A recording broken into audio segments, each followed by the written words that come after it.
بزرگ اور ولی اللہ کا درجہ تو انتہائی حقیر ہے، کیونکہ اللہ کے رسول صلی اللہ علیہ وآلہ وسلم بھی جب زندہ تھے تو صحابہ کرام آپ صلی اللہ علیہ وآلہ وسلم کو وسیلہ بنا کر اللہ تعالیٰ سے دعا کروایا کرتے اور اللہ تعالیٰ آپ کی دعا کو قبول فرماتا۔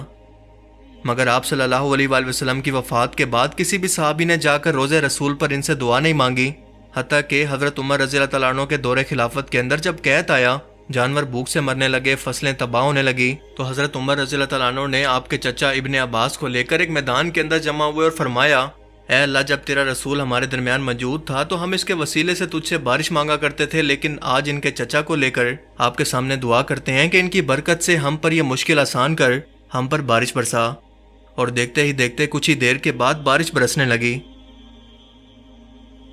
ایسا نہیں ہے کہ ان بچوں کا دماغ قدرتی طور پر ایسا چھوٹا نہیں ہو سکتا، کیونکہ میڈیکل فیلڈ کے اندر یہ بیماری مائکروسیفلی کے نام سے جانی جاتی ہے، جس کے اندر بچے کا دماغ عام رفتار سے نہیں بڑھتا اور چھوٹا رہ جاتا ہے۔ اور اس بیماری کا شکار بچے آپ نے اکثر اپنے آس پاس یا محلے وغیرہ میں کہیں دیکھے ہوں گے،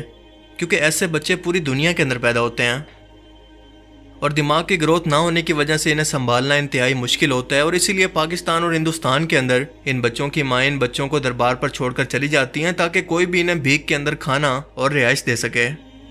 یوں اس دربار سے منسوب کر کے یہ بیمار بچے پورے پاکستان کے مزاروں پر آج بھی بھیک اور کھانا مانگتے ہوئے بے بسی کی تصویر بنے ہمیں نظر آتے ہیں، اور باقی رہی صحیح کسر یہ دربار مافیا پوری کر دیتے ہیں انہیں خود سے ایسا بنا کر۔ لوگ ان لوگوں سے دعائیں کروانے آتے ہیں جو کہ اپنے ہوش کے اندر ہی نہیں ہیں۔ کراچی میں عبداللہ شاہ غازی کے دربار پر موجود اس شخص کا نام ہے شاہ حسن، جس کی عمر 60 سال ہے۔ اس کے ساتھ بھی وہی ظلم کیا گیا جو کہ اس جیسے نہ جانے کتنے بے قصور بچوں کے ساتھ ان کے ماں باپ کی جہالت اور معاشرے کے ظلم نے کروایا۔ شاہ حسن نہ سن سکتا ہے، نہ سمجھ سکتا ہے، نہ بول سکتا ہے، اسے اپنے آس پاس کی کوئی خبر نہیں، اسے پتہ ہی نہیں ہے کہ اس سے کیا کام لیا جا رہا ہے، کیونکہ اسے اپنے گھر کے اندر رکھنے والا یہ شخص خود کچھ نہیں کرتا، بلکہ اس کا پورا خاندان شاہ حسن کی بھیک سے آنے والی آمدنی پر ڈیپینڈ کرتا ہے، وہی اس گھر کو چلا رہا ہے، اور یہ شخص اس کی آمدنی کو اپنا حق سمجھتا ہے۔ یہی سے باقاعدہ بھیک مانگنے اور لوگوں کے لیے دعا کرنے کا طریقہ بھی سمجھا رہا ہے۔ ایک ایسا شخص جس کو یہ پتہ ہی نہ ہو کہ وہ دنیا میں کیا کر رہا ہے، تو کیا جس شخص کو اپنی خبر نہ ہو، نہ اپنا ہوش ہو، کیا وہ کسی کے لیے دعا کر سکتا ہے؟ کیا اس کی دعا واقعی قبول ہو سکتی ہے؟ اور سب سے بڑی بات کہ کسی انسان کے نام کو جانور کے نام کے ساتھ منسوب کرنا، کیا اسلام میں اس کی کوئی اجازت موجود ہے؟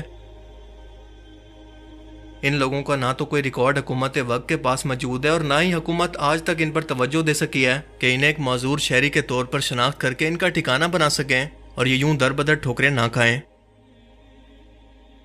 شاہ دولہ کے مزار سے صرف یہی باتیں منسوب نہیں ہے کہ وہ اولاد دیتے ہیں، بلکہ لوگوں کے درمیان یہ عقیدہ بھی پایا جاتا ہے کہ اگر ان کے دربار پر معذور بچوں کو لا کر دربار میں موجود تیل ان کے جسم پر مل دیں تو یہ ٹھیک ہو کر چلنے لگتے ہیں،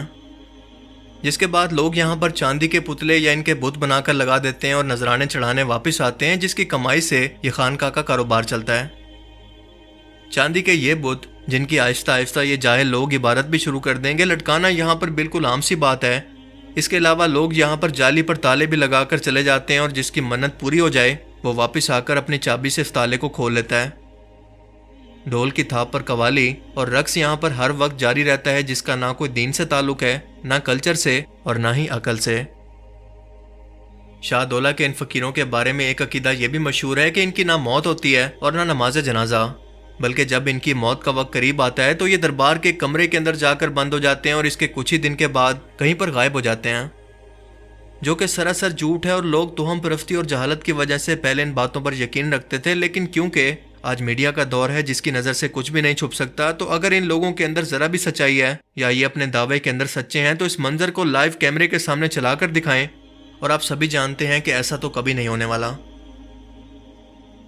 شاہ دولہ کے چوہوں کے نام سے منسوب یہ کاروبار سراسر چائلڈ ابیوز اور انسانیت کی توہین ہے۔ ہمارے معاشرے میں جان بوجھ کر بچوں کو اپاہج اور مزدور بنا کر ان سے بھیک منگوانے کے کاروبار سے کون شخص آج واقف نہیں؟ ایسے میں یہ شاہ دولہ کی چوہیوں کے نام پر گدا گری اور بھیک مانگنے کا یہ ایک طریقہ صدیوں سے چلا آ رہا ہے، جسے روکنا حکومت وقت کی ذمہ داری ہے، مگر افسوس کہ وہ اس میں مکمل طور پر ناکام ہو چکی ہے۔ اگر کسی بھی شخص کے ہاں اگر ایسی اولاد پیدا ہو جائے تو یہ اللہ کی طرف سے اس بندے کے لیے آزمائش ہے، کیونکہ اللہ تعالیٰ اپنے نیک بندوں کو ہی ان آزمائشوں میں ڈالتا ہے، اور آپ کو اس آزمائش کے بدلے میں اللہ سے راضی ہو جانا چاہیے، کیونکہ قیامت کے دن اس آزمائش کے بدلے میں اللہ تعالیٰ آپ کی مغفرت فرما دے گا اگر آپ نے کوئی کبیرہ گناہ نہیں کیا تو۔ اللہ تعالیٰ سے دعا ہے کہ وہ ہمیں سمجھنے کی اور نیک عمل کرنے کی توفیق عطا فرمائے۔ آمین۔